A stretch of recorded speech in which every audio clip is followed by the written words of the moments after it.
VS MS Excel లో months wise గా reports create చేయాలి అన్నప్పుడు ఆ మంత్స్ కి సంబంధించిన టోటల్ షీట్స్ అనేది ఇండివిజువల్ గా క్రియేట్ చేసుకోవాలండి. ప్రతి షీట్ కి ఇండివిజువల్ గా రైట్ క్లిక్ ఇచ్చి నేమ్ అనేది చేంజ్ చేసుకుంటూ ఉండాలి. అంత ప్రొసీజర్ లేకుండా ఎట్ ఎ టైం ఒకేసారి అక్కడున్న నేమ్స్ ని బేస్ చేసుకొని మల్టిపుల్ షీట్స్ ఒకేసారి క్రియేట్ చేయొచ్చు. ఇప్పుడు ఇక్కడ ఉన్న ఈ మంత్స్ డేటాతో ఒకేసారి ఎట్ ఎ టైం 12 షీట్స్ ఆ నేమ్ తో క్రియేట్ చేయొచ్చు. ఇప్పుడు ఈ డేటాని సెలెక్షన్ చేసి టేబుల్ ఫార్మాట్ అప్లై చేయండి. కంట్రోల్ టీ ఓకే ప్రెస్ చేయండి. కాలం 1 అనే నేమ్ తో ఫార్మేట్ అనేది క్రియేట్ అయిందండి. ఇప్పుడు ఇన్సర్ట్ ట్యాబ్ లోకి వెళ్ళి పైవట్ టేబుల్ క్రియేట్ చేయండి.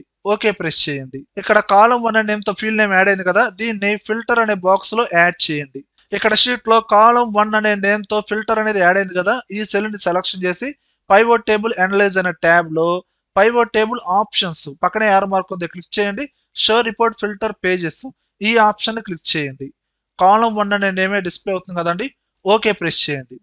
ఇదిగోండి మంత్స్ వైజ్ గా 12 షీట్స్ అనేది అదే నేమ్ తో ఆటోమేటిక్ గా క్రియేట్ అయింది. అలానే మీరు ఇక్కడ 2 కాలమ్స్ లో టైప్ చేయాల్సిన డేటా అనేది ఒకే కాలం లో టైప్ చేశారండి. ఫస్ట్ ఐడి నెంబరు, అలానే నేము, ఐడి నెంబరు, నేము ఇలా టైప్ చేశారండి. మరి 2 కాలమ్స్ లో ఎలా సపరేట్ చేయాలి? దీనికోసం మీరు టైం వేస్ట్ చేయకుండా ఒక ట్రిక్ చూపిస్తాను చూడండి. ఇప్పుడు ఇక్కడ ఫస్ట్ ఎంప్లాయ్ ఐడి అనేది ఏ సెల్ లో ఉందండి? A1 లో ఉంది. A1 అని టైప్ చేయండి. అలానే ఎంప్లాయ్ నేము A2 లో ఉంది. దాని తర్వాత సెకండ్ ఎంప్లాయ్ ఐడి A3 లో ఉంది. నేమ్ వచ్చి A4 లో ఉంది. ఇప్పుడు ఈ మొత్తాన్ని సెలెక్షన్ చేసి ఫిల్ హ్యాండిల్ తో డ్రాగ్ చేశాను. అంటే డేటా అనేది ఎక్కడ దాకా ఉంది? A26 దాకా ఉంది. A26 దాకా డ్రాగ్ చేయండి సరిపోతుంది. ఇప్పుడు ఈ డేటా మొత్తాన్ని సెలెక్షన్ చేయండి. రీప్లేస్ ఆప్షన్ లోకి వెళ్ళండి. షార్ట్ కట్ వచ్చి control H. Find what a అనే ప్లేస్ లో ఈక్వల్ టు ఏ రీప్లేస్ అవ్వాలి. రీప్లేస్ ఆల్ అనే బటన్ క్లిక్ చేయండి. ఓకే ప్రెస్ చేయండి. ఇదిగోండి ఆటోమేటిక్ గా మనకి ఇక్కడ ఉన్న డేటా 2 కాలమ్స్ లో సపరేట్ అయిపోతుంది. క్లోజ్ చేయండి. దీనికి మీకు కావాల్సిన ఫార్మేట్ అనేది అప్లై చేసుకోండి. ఓకేనా? అలానే మల్టిపుల్ రిపోర్ట్స్ లో ఉన్న డేటాని అక్కడక్కడ మీరు కాపీ చేసి పేస్ట్ చేయాలన్నప్పుడు చాలా టైం వేస్ట్ చేస్తూ ఉంటారండి. ఫర్ ఎగ్జాంపుల్ ఇక్కడ సమ్ ఎంప్లాయ్ డేటా అనేది కాపీ చేశానండి. కంట్రోల్ సి ఇక్కడ పేస్ట్ చేశానండి. అలానే సెకండ్ రిపోర్ట్ లో కొంత డేటా అనేది సపరేట్ గా కాపీ చేశాను అండ్ ఇక్కడ కంటిన్యూస్ గా పేస్ట్ చేశాను. ఇలా మల్టిపుల్ టైమ్స్ కాపీ పేస్ట్ ఇలా యూజ్ చేయకుండా క్లిప్ బోర్డ్ అనే ఆప్షన్ యూజ్ చేయొచ్చండి. ఇక్కడ మనకి హోమ్ ట్యాబ్ లో క్లిప్ బోర్డ్ బాటమ్ లో యారో మార్క్ ఉంది కదండి, దీన్ని క్లిక్ చేయండి. దీన్ని సపరేట్ గా డ్రాగ్ చేయండి. ఇప్పుడు ఏ డేటా అయితే కాపీ అవ్వాలో ఆ పర్టికులర్ డేటాని సెలెక్షన్ చేసి డైరెక్ట్ గా కంట్రోల్ సి అనండి. ఆ డేటా అనేది ఇక్కడ యాడ్ అవుతుంది. పేస్ట్ చేయొద్దు. మళ్ళీ ఏ డేటా అయితే కావాలో ఆ పర్టికులర్ డేటాని సెలెక్షన్ చేసి కాపీ అండ్ వేరొక డేటాని సెలెక్షన్ చేసి కంట్రోల్ సి కాపీ. ఇప్పుడు ఎక్కడి నుంచి అయితే కంటిన్యూషన్ గా మీకు పేస్ట్ అవ్వాలో ఆ పర్టికులర్ సెల్ ని సెలెక్షన్ చేసి ఇక్కడ పేస్ట్ ఆల్ అనండి. ఒక ఆర్డర్ లో పేస్ట్ అయిపోయిందండి. అండ్ క్లిప్ బోర్డ్ లో యాడ్ అయిన డేటాను క్లియర్ చేయాలంటే ఇక్కడ క్లియర్ అనే బటన్ ని క్లిక్ చేయండి. ఓకేనా? అలానే ఈ పర్టికులర్ రిపోర్ట్ లో మీరు రోస్ వైజ్ గా కాలమ్స్ వైజ్ గా సమ్ వాల్యూ ఫైండ్ అవుట్ చేయాలన్నప్పుడు 2 టైమ్స్ యూజ్ చేయాల్సిన అవసరం లేదు. ఇక్కడ మనకి each salesperson total value కావాలంటే ఆల్ట్ ఈక్వల్ టు ప్రెస్ చేస్తారు. సమ్ వాల్యూ వచ్చేస్తుంది. అండ్ ఫిల్ హ్యాండిల్ ని డబుల్ క్లిక్ చేస్తారు. అండ్ కాలం వైజ్ గా కూడా మనకి టోటల్ వాల్యూ కావాలి. ఇక్కడ మీరు సపరేట్ గా Alt equal to some formula use చేస్తూ ఉంటారు. ఇలా 2 టైమ్స్ ఆ ఫార్ములా అనేది యూజ్ చేయాల్సిన అవసరం లేదండి. నేనేం చేస్తాను అంటే ఈ హెడ్డింగ్స్ కాకుండా రిమైనింగ్ డేటా మొత్తాన్ని సెలెక్షన్ చేశాను. డైరెక్ట్ షార్ట్ కట్ వచ్చి alt equal to rows wise గా కాలమ్స్ వైజ్ గా ఎట్ ఎ టైం ఒకేసారి మనకి సమ్ వచ్చేస్తుంది. యాక్చువల్ గా ఎక్సెల్ లో మనకి నెంబర్ ఫార్మేట్ లో డమ్మీ డేటా కావాలి అనుకుంటే ఇప్పుడు ఇక్కడ 6 సబ్జెక్ట్స్ ఒక స్టూడెంట్ మార్క్స్ అనేది కావాలండి. ఇండివిజువల్ గా టైప్ చేసుకోవాలి లేదా ఏదైనా వెబ్సైట్ లో కాపీ చేసి ఇందులో పేస్ట్ చేయాలి.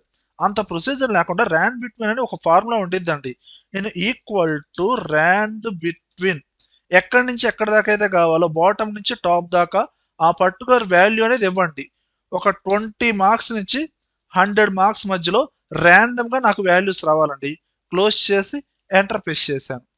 ఇప్పుడు ఫార్ములా అప్లై చేసిన ఆ పర్టికులర్ సెల్ ని డైరెక్ట్ గా డ్రాగ్ చేశాను అండ్ వర్టికల్ గా కూడా టోటల్ గా డ్రాగ్ చేశాను. ర్యాండమ్ గా 20 నుంచి 100 దాకా ఒక డమ్మీ డేటా అనేది వచ్చేసిందండి. అలా సేల్స్ వాల్యూ అనేది అంతేనండి. ఇక్కడ నేను డైరెక్ట్ గా ఫార్ములా యూజ్ చేస్తున్నాను చూడండి. ఓ 25,000 సేల్స్ వాల్యూ నుంచి ఒక 90,000 మధ్యలో రావాలి. అండ్ ఫిల్ హ్యాండిల్ తో డ్రాగ్ చేశాను.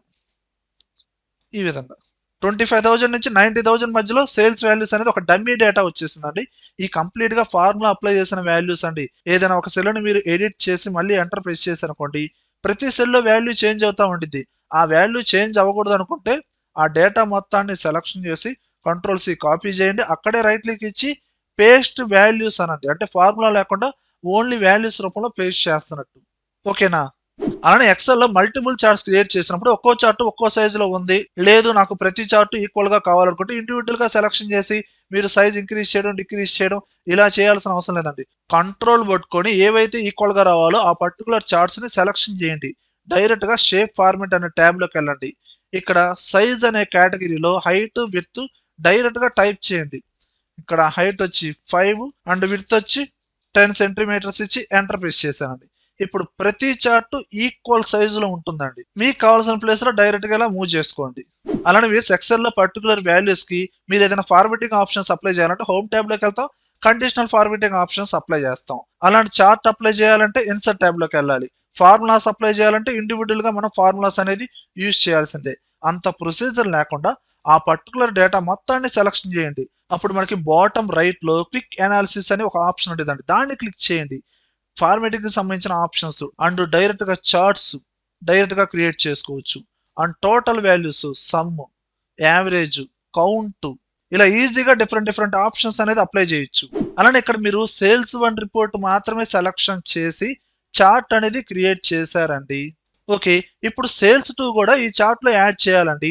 అప్పుడు ఈ చార్ట్ ని డిలీట్ చేసి మళ్ళీ డేటాని సెలక్షన్ చేయాల్సిన అవసరం లేదండి. మీరు ఈ సేల్స్ 2 డేటాని సెలక్షన్ చేసి కాపీ చేయండి, కంట్రోల్ సి. ఈ చార్ట్ ని సెలక్షన్ చేసి డైరెక్ట్ గా కంట్రోల్ వి అనండి.